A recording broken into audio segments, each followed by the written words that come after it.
Ô pessoal, desculpa, me atrasei, mas cheguei. Tudo bem com você? Deixa eu jogar uma pergunta pra ti. É o seguinte, você sabe como identificar uma casa onde mora um judeu? Você sabe disso?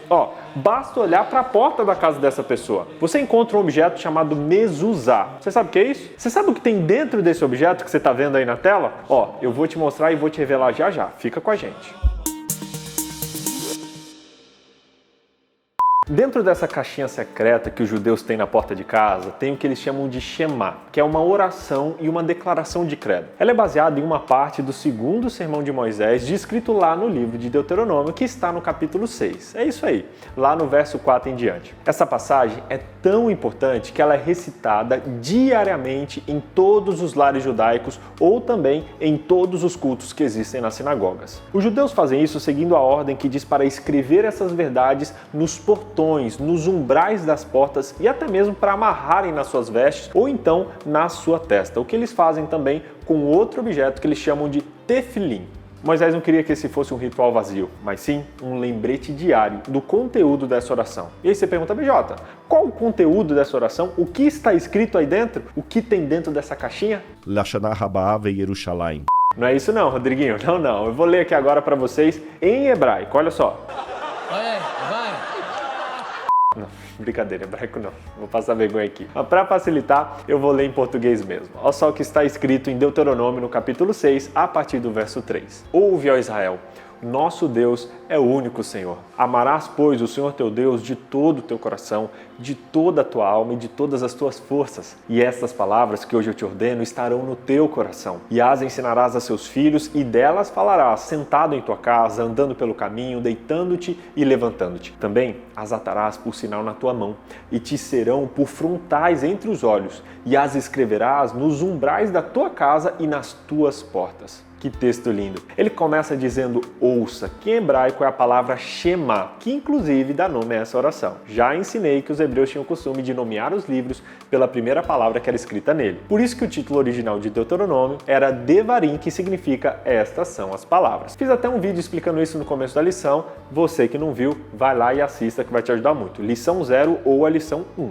Ouvir na língua hebraica não é uma ação passiva, mas sim ativa. Equivale a obedecer, especialmente no contexto da aliança, como é o caso aqui. Ou seja, ouvir a Deus sem praticar as suas ordens não é ouvir. Aqui já fica uma lição para você que diz que ouve a Deus, que lê sua palavra, que é um seguidor de Deus. Se você não obedece os seus ensinos, você não está ouvindo ele de verdade, não. Em seguida, Moisés convida o povo a amar a Deus de todo o coração, de toda a alma e de toda a força. O que significa isso? Vamos descobrir. Em hebraico, a palavra coração é lebab, que se refere a emoções e ao intelecto ou à vontade. Ela representa tanto a parte emocional quanto a parte racional, pois o coração é o centro dos relacionamentos e das decisões. Amar o Senhor de todo o coração significa ter a sua palavra guiando os nossos pensamentos e pautando as nossas decisões. A palavra hebraica para a alma é nefesh, que geralmente é traduzida como vida, ou seja, se refere a um ser, a uma pessoa inteira, suas vontades, suas sensibilidades, não é espírito vagando, não, uma pessoa viva. Isso abrange o nosso ser por completo, inclusive as nossas ações. Falamos do nome de Deus o dia todo, enxergamos o mundo através da palavra de Deus. Isso acontece porque a gente vive um relacionamento de amor com Ele. A expressão força é a tradução da palavra meod, que significa grandeza, força, abundância. Para mim, é como se ele estivesse dizendo, ame a Deus com todas as suas emoções, com todas as suas ações, e termina dizendo com toda a sua força, que representa a totalidade, como se ele terminasse dizendo, com tudo isso, com a sua mente, com as suas emoções e com tudo isso, com todo o resto, porque ela abrange todos os aspectos da vida. A gente adora compartimentalizar a nossa vida. Isso é de Deus, isso é meu, isso é do outro, essa música é do mundo, essa música é de sábado, esse tempo é de Deus, esse tempo é do trabalho, esse tempo é dos amigos. Mas, gente, Deus não se contenta com menos do que a nossa totalidade. Ele quer que a gente se entregue a Ele totalmente, Ele quer que o amemos de todo o coração, de toda a alma, de toda a força, com tudo. E eu te pergunto, quais são algumas das maneiras práticas de amar a Deus de todo o coração, de toda a alma e de toda a força? O que a gente pode fazer de maneira prática para representar esse amor? Coloca aqui nos comentários que eu quero ler e responder você.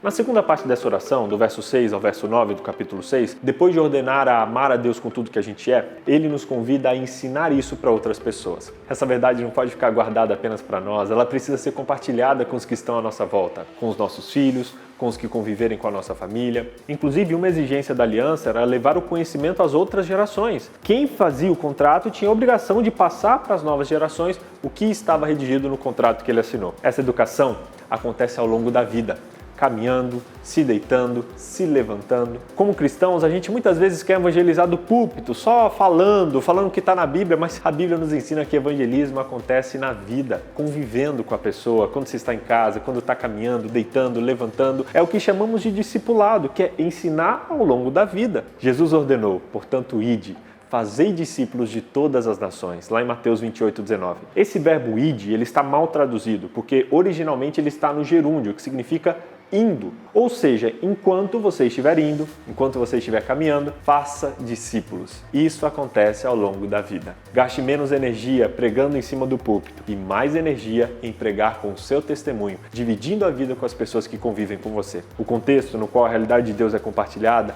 é nas atividades diárias. Faça mais isso. As verdades gravadas na nossa rotina nunca mais serão esquecidas. Jamais esquecerei.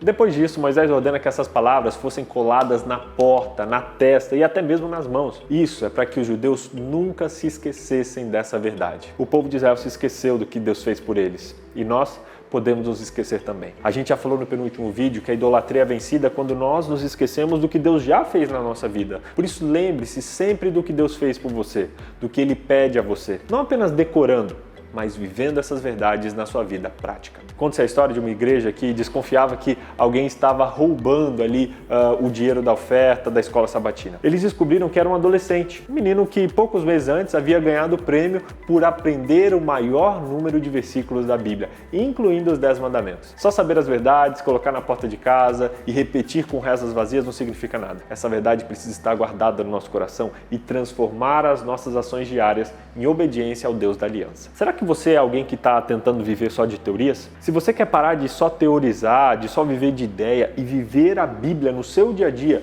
escreve aqui nos comentários, vou praticar. Isso vai me ajudar a ver se você aceita mesmo esse desafio. Esse estudo foi bom demais. Foi bom.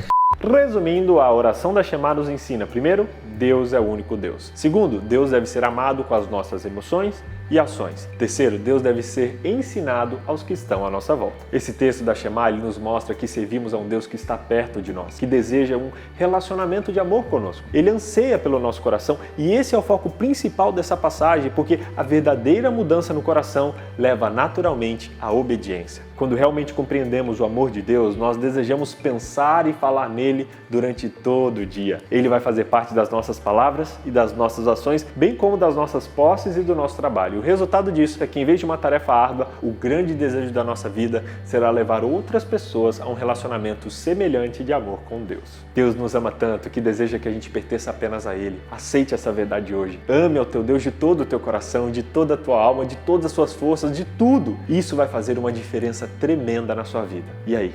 Você aceita colocar em prática na sua vida a oração da Shema hoje? Mas sim um lembrete diário do conteúdo dessa oração, que é o que... Moisés não queria que isso fosse Moisés não... assentado em tua casa, andando pelo caminho, deitando... E delas falarás, assentando em tua casa, andando pelo caminho... Por isso que o título original de... Por isso que o dito... Em seguida, Moisés...